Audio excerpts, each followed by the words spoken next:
اور اگر تو ماں ہو کے قرآن پڑھے تو بیٹا نیزے کی نوک پہ قرآن سناتا ہے۔ سیدہ طیبہ طاہرہ ظاہرہ عابدہ ساجدہ راکعہ سیدہ فاطمہ الزہرا رضی اللہ تعالی عنہا کا اسوہ مخدرات اسلام کے لیے، ہماری بہنوں بیٹیوں کے لیے مکمل کامل اور اکمل نمونہ ہے۔ میری مائیں بہنیں بیٹیاں بھی پردے میں بیٹھ کے سن رہی ہیں، اور جو یہاں موجود نہیں ہیں، آپ لوگوں کی وساطت سے یہ پیغام ان تک بھی پہنچے گا، تو میں گزارش کروں گا اس بے حیائی کے ماحول میں، جب کہ میڈیا بے لگام ہے، سوشل میڈیا قیامت ڈھا رہا ہے، آنکھوں سے حیا اڑ گئی ہے، سوچوں میں آوارگی آ گئی ہے، لباس سمٹ سمٹ کے بالکل واجبی سا رہ گیا ہے، اور حیا قصہ پارینہ بن گیا ہے۔ یہ اڑتے ہوئے آنچل، لہراتے ہوئے دوپٹے اور جو ہے وہ بکھرے ہوئے بال، یہ حیا کے جنازے سڑکوں کے اوپر گھومتے ہوئے، اور بازاروں میں صنفی آزادی اور جنسی بے رہروی اور جو کچھ ہم دیکھ رہے ہیں، تو آج ہم سیدہ فاطمہ الزہرا کے کردار کو خضر راہ بنائیں۔ اقبال کہتا ہے مزرعے تسلیم را حاصل بطول، مادرا را اسوائے کامل بطول۔ مزرعے تسلیم کی کھیتی کا جو حاصل ہے، جو پھل ہے، وہ سیدہ فاطمہ ہے، اور ماؤں کے لیے کامل نمونہ سیدہ فاطمہ الزہرا رضی اللہ تعالی عنہا ہیں، جن کے آنچل کو مہر و ماں نے بھی نہیں دیکھا تھا۔ خادم کی شوہر کی خدمت بھی کرتی ہیں، بچوں کی تربیت بھی کرتی ہیں۔ آسیہ گردان و لب قرآن سرا، ادھر چکی بھی چل رہی ہے اور لبوں پر قرآن کے نغمے بھی جاری ہیں۔ آسیہ گردان چکی چلا رہی ہیں، واللب قرآن سرا، اور اقبال کہتا ہے لبوں پر قرآن کے نغمے جاری ہیں۔ جب لبوں پہ قرآن کے نغمے ہو اور آٹا پیسا جا رہا ہو، تو پھر وہ گندم اور وہ آٹا جب بچے کھائیں گے تو پھر حسین ابن علی کے کردار ہی پیدا ہوں گے۔ لیکن تھرکتی تصویریں اور نیم برہنہ شکلیں اور کانوں میں جو ہے وہ میوزک کی آوازیں، اور ماں اس ماحول میں بچے کو دودھ پلا رہی ہو، تو بچہ حسین ابن علی کا جان نشین تو نہیں بنے گا۔ کوئی اداکار تو بن سکتا ہے، کوئی گلوکار تو بن سکتا ہے، لیکن حسین ابن علی کا جان نشین نہیں بنے گا۔ تو ماؤں کو کامل اکمل نمونہ سیدہ فاطمہ الزہرا کا اختیار کرنا چاہیے، اس نمونے کو لے کے اپنی زندگی میں اتارنا چاہیے۔ آج ہم دلیلیں دیتے ہیں، میڈیا سے دلیلیں سنتے ہیں، اسلام تنگ نہیں ہے، تم نے اسلام کے دائرے کو تنگ کر دیا ہے۔ میں ایک ہی بات کہا کرتا ہوں، یہ دلیلیں دینے والے سوچیں کہ رسول خدا کی بیٹی کے پردے کا عالم کیا تھا۔ بس ہمارے لیے وہ نمونہ ہے، وہ کامل اور اکمل نمونہ ہے، اور ہم نے اپنی زندگی اس نمونے کے مطابق گزارنی ہے۔ سیدہ پاک سلام اللہ علیہا کو اس بات کی فکر رہتی تھی کہ ساری زندگی تو میں نے اپنے پردے کی حفاظت کی، مرنے کے بعد جب پٹڑے کے اوپر ڈال کر کے لے جایا جاتا ہے لاش کو، تو اس وقت جسم جھلکتا ہے چھلکتا ہے تو بے پردگی ہوتی ہے۔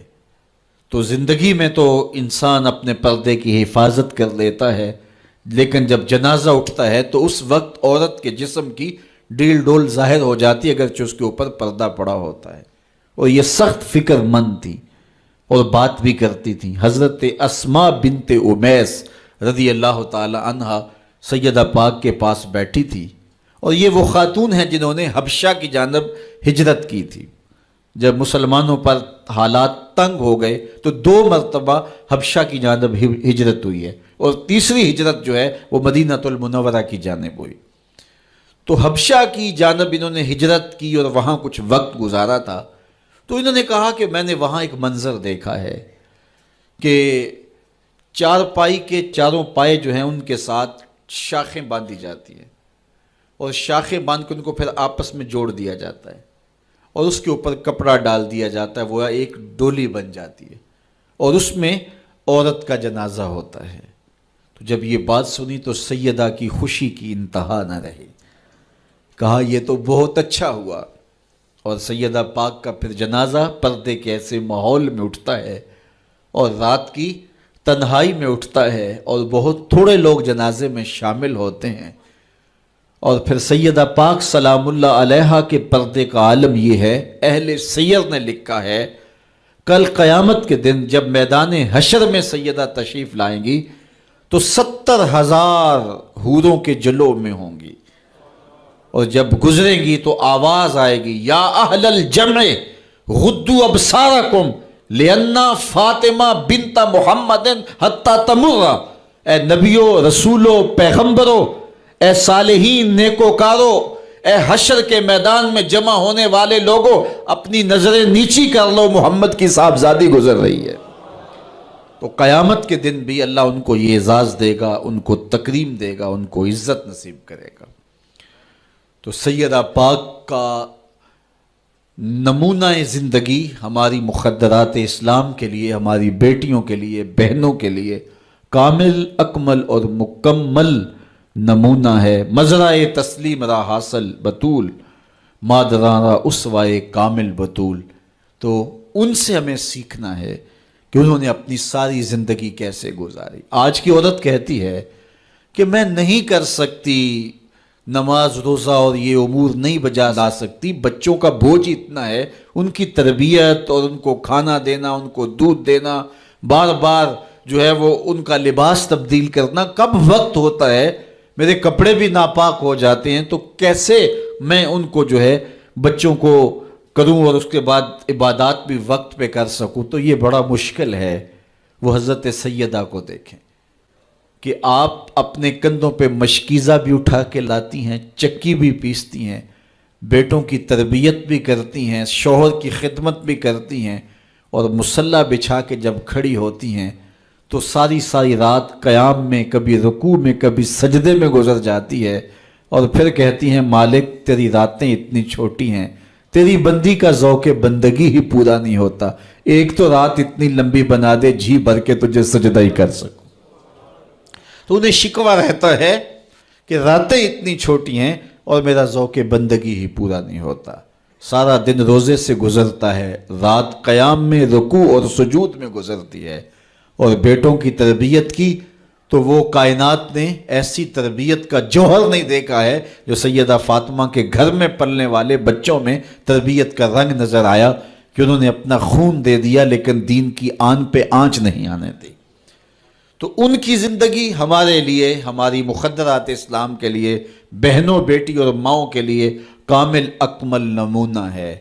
میری بہن، میری بیٹی، تو مغرب کی ٹینو نہیں ہے، تو مشرق کی بیٹی ہے، تو کوئی دیا نہیں ہے کہ جس کو جو چاہے اٹھا کے لے جائے، تو گھر کی رونق ہے، عزت ہے، آبرو ہے، تو سمٹ جائے گی تو معاشرہ پھیل جائے گا، اور تو اگر گھر میں سمٹ کے بچوں کو سنبھال لے گی تو امت بحر و بر پہ قابض ہوگی، لیکن اگر تو گھر کو نہ سنبھالا تو پھر امت کبھی بھی بامراد اور کبھی بھی سرخرو نہیں ہو سکتی۔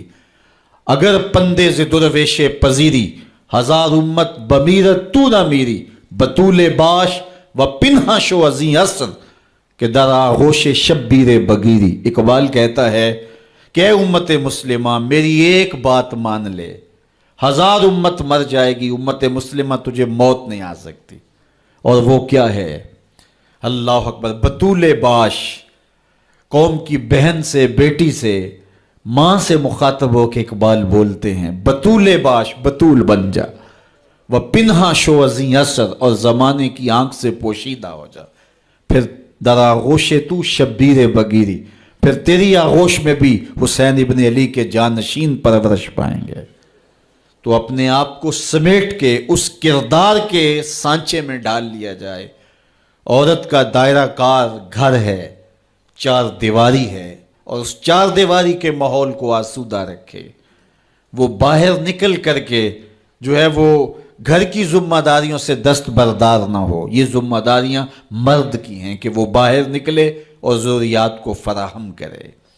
عورت کی ذمہ داری چار دیواری کی ہے، اس چار دیواری کو رونق بخشے، اور تربیت پر نئی نسل کو بہتر بنانے کے لیے اپنی ساری صلاحیتیں صرف کر دے. ساری زندگی میں ایک اس کا بچہ بھی اگر قوم کو مل گیا تو قوم کی تقدیر بدل دے گا. مائی راستی ہیں یا ام الخیر ہیں، انہوں نے ایک بچے کی تربیت کی. آج مائیں کیوں نہیں کر سکتی؟ بابا فرید کی ماں بیٹے کے مزاج کو سمجھتی ہیں کہ یہ شکر کو بہت پسند کرتا ہے، تو شکر کی پڑیا مصلے کے نیچے رکھ دیتی ہیں، اور بیٹا مصلہ اٹھاتا ہے تو نیچے شکر کی پڑیا ملتی ہے. روز ڈیوٹی دیتی ہیں، اور بیٹا شوق سے نماز پڑھتا ہے، بعض میں شکر کی پڑیا بھی ملے گی. ایک دن کہیں گئی تھی تو نماز کا وقت ہوا، ماں وہاں بے چین ہے اور وہیں مصلہ بچھا کے کہتی ہے مالک میری لاج رکھنا. آج بیٹا مصلہ اٹھائے اور اس کو شکر کی پڑیا نہیں ملے گی تو راز کھل جائے گا، تو بیٹا کہیں بدظن نہ ہو جائے. اس کا گمان یہ ہے کہ مالک اپنی کرم نوازیوں سے یہ پوری مجھے ڈائریکٹ دیتا ہے، درمیان میں کوئی نہیں ہے. اللہ اکبر. خیر ماں واپس پلٹی اور سب سے پہلے تجسس بھری نگاہ سے بیٹے کو دیکھ رہی تھی کہ بیٹا کوئی شکایت تو نہیں کرتا، لیکن فرید بیٹے کے لب پہ کوئی شکایت نہیں تھی. خیر ماں نے پوچھ لیا بیٹا نماز پڑھی تھی؟ کہا اماں نماز پڑھی تھی، لیکن آج جو شکر ملی ہے اس کا چس ہی کوئی اور تھا، اس کا ذائقہ ہی کوئی اور تھا. تو آنکھوں سے چھم چھم آنسو برسنے لگے. مالک تو نے میری لاج رکھ لی. تو پھر بتایا کہ بیٹے میں تو یوں ہی پڑیا رکھتی تھی، آج مالک نے جو ہے وہ میری لاج رکھی ہے اور تیرے مصلے کے نیچے پڑیا رکھ دی. پھر فرید بنا نا. تو پیچھے ماں کھڑی نظر آتی ہے، حضرت غوث اعظم رضی اللہ تعالی عنہ. اگر غوث اعظم ہے تو ان کے جبے میں 40 دینار ماں سی رہی تھی نا، اور ساتھ نصیحت کر رہی تھی کہ بیٹا جو بھی ہو جھوٹ نہیں بولنا ہے. پھر ڈاکوؤں کو بتا رہے ہیں کہ 40 درہم تو میرے پاس بھی ہیں. تو ڈاکو کہتے ہیں عجیب کہانی ہے، بلاکو ڈاکوؤں کو بھی پیسے بتایا کرتا ہے. کہا میری ماں نے کہا تھا جھوٹ نہیں بولنا، جو بھی ہو جائے لیکن جھوٹ نہیں بولوں گا. اب ڈاکو شرمندہ ہو کے بولتے ہیں یہ ماں سے جھوٹ نہیں بولتا، ہم رب کا حکم نہیں مانتے. اور یہ پہلے لوگ تھے جو حضرت غوث اعظم کے ہاتھ پہ جو ہے وہ توبہ کرنے والے تھے. اللہ اکبر. قطب الدین بختیار کاکی جب درس گاہ میں جاتے ہیں، استاد پڑھاتا ہے الف لام میم ذالک الکتاب، پورا پارہ سنا دیتے ہیں. دوسرے پارے کا آغاز ہوتا ہے سیقول السفہاء من الناس، بچہ سارا پارہ سنا دیتا ہے. تیسرا پارہ، چوتھا پارہ، 14 پارے سنا دیے. کہا یہاں سے شروع کرو، سبحان الذی اسریٰ بعبدہ. تو کہا بیٹا جس درس گاہ میں 14 پارے پڑے تھے وہیں بقیہ قرآن بھی حفظ کر لیا ہوتا. کہا استاد جی میں کسی درس گاہ میں نہیں گیا، میری ماں 14 پاروں کی حافظہ تھی، اور صبح جب اٹھتی تھی تو قرآن بھی پڑھنے لگتی اور کام کاج بھی کرتی. تو بچپن سے ہی سن کے ماں کی آغوش سے یہ 14 پارے یاد ہو گئے. تو مائیں اگر ایسی ہوں تو بیٹے ایسے ہوتے ہیں. اس لیے ماں کے کردار کو روشن کرنا ہوگا، ماں کے کردار کو بہتر کرنا ہوگا، اور ماؤں کے لیے کامل اکمل نمونہ سیدہ پاک سلام اللہ علیہا کا نمونہ زندگی ہے. اور ان کی زندگی کے ایک پہلو سے روشنی لے کر کے، اجالا لے کر کے مخدرات اسلام کی زندگیوں میں چراغاں کیا جا سکتا ہے، اور ان کی زندگی سے ایک اچھی نسل تیار ہو سکتی ہے. کسی نے کہا تھا مجھے اچھی مائیں دے دو میں تمہیں اچھی نسل دوں گا. تو سیدہ پاک کا اسوہ ہمارے لیے یقیناً کامل اور اکمل نمونہ ہے. اللہ تعالیٰ ان کے نقوش پاک کی برکتیں اور ان کے وجود سے وابستہ رحمتیں ہماری ماؤں، بہنوں اور بیٹیوں کو نصیب فرمائے. اور آج کی اس مجلس میں ہم ان کی وساطت سے اللہ کی بارگاہ میں دعا کرتے ہیں، اے اللہ حیا سوز ماحول سے اس امت کو نجات عطا کر دے، اور اس امت کو پھر عظمت پارینہ و رفتہ عطا کر دے، اور قوم کی بیٹیوں کو اسوہ بطول پہ گامزن کر دے.